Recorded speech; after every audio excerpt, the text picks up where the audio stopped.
The book serves to ask the question, what do we do to feel something, anything, when we're pretty much dead inside?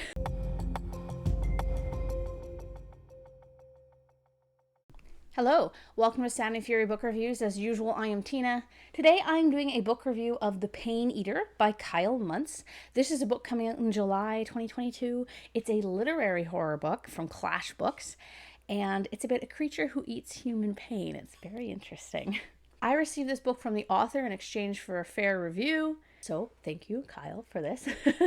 A raw but regulated story about a creature who eats human pain. The Pain Eater is a deep and meditative dive into grief, addiction, resentment, and mid-2000s angst. So what is it about?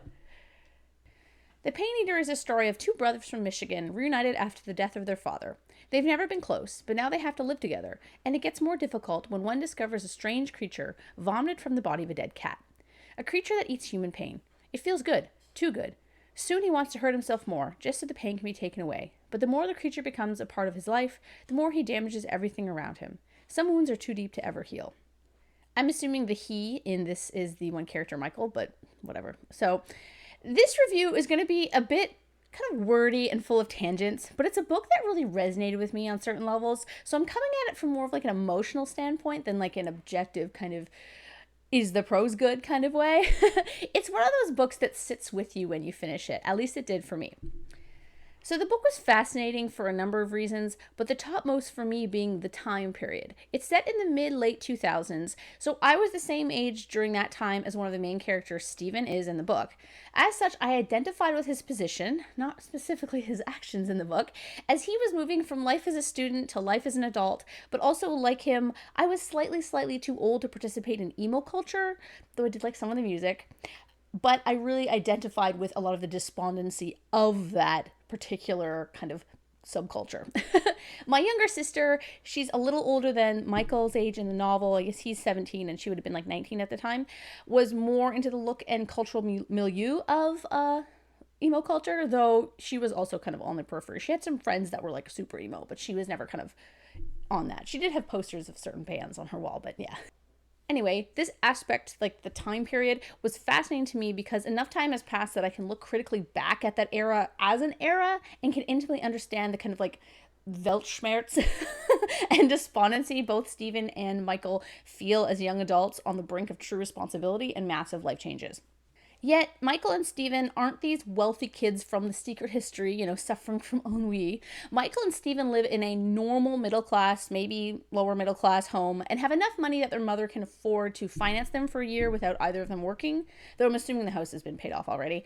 But they clearly aren't wealthy. They're also a bit sad because their father, a stoic and aloof, man, is dead, and neither has a relationship with the mother their father clearly vilified them towards.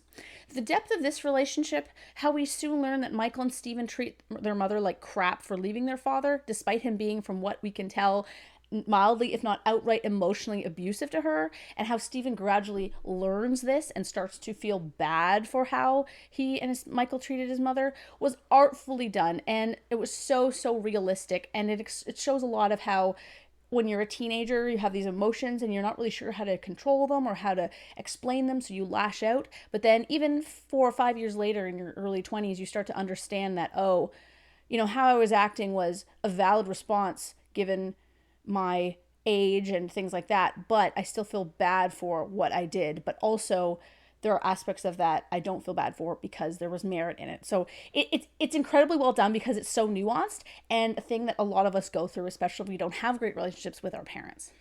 That being said, I didn't really like any of the characters, but I'm not sure how much we're supposed to like them. Haley, Michael's friend, because she doesn't get a perspective in the book, isn't as fleshed out as the young men. There is an attempt though to explain like why she's friends with Michael, because she seems pretty cool and he seems like kind of a douchebag.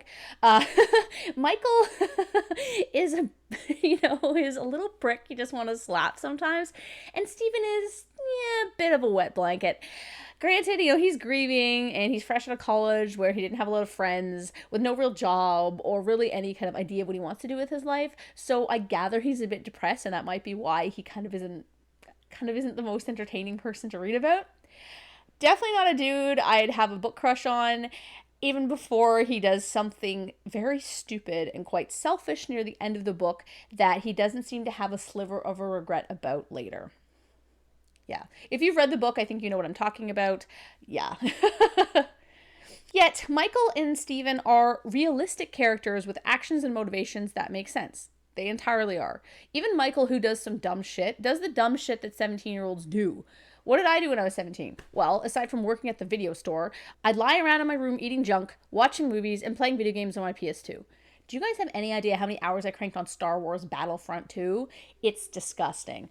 Anyway, the story itself is slow and plodding and hardly a story at all. We learn next to nothing about the creature, but this does not matter. The creature is not something we need to understand. This isn't a ghost horror story where we're learning the history of the entity, we'll save the characters.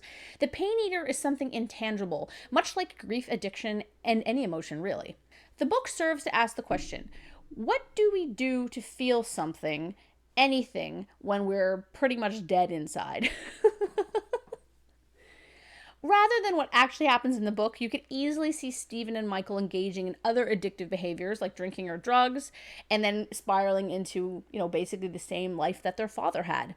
It's as much a story about crutches as it is about creatures. The ending, while quick, worked for me. I don't think we're supposed to consider the implications of the final scene beyond the final scene, just kind of the build up to it.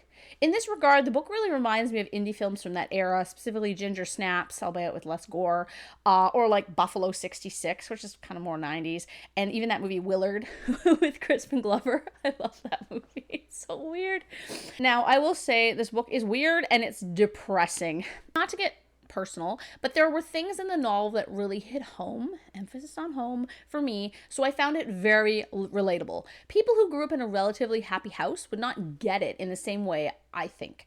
Likewise, there are some content warnings for you that aren't in the blurb that probably should be included. A cat dies a very sad death, not from violence, but I'd argue from neglect, though it's not, though it's still not very pleasant. At the start, there's some self-harm, but I mean, it's not really self-harm. I just thought I'd point that out because the blurb doesn't tell you. Overall, The Pain Eater is a literary horror. It's not scary, it's not a thriller, but it's an existential novel that shows that true horror is not the creatures we fear, but the people who fail us. I really liked it. It's interesting, it's dark, it's weird. If you like those things, I think you'd enjoy it. As I said, it comes out in July. And I just want to add one thing, Stephen. I'm a foodie too, but I would love to go to a funeral reception where they served pizza, potato salad, coleslaw, and Rice Krispies. Like, get over yourself, man. Like, come on. Thanks for watching, and yeah, check it out.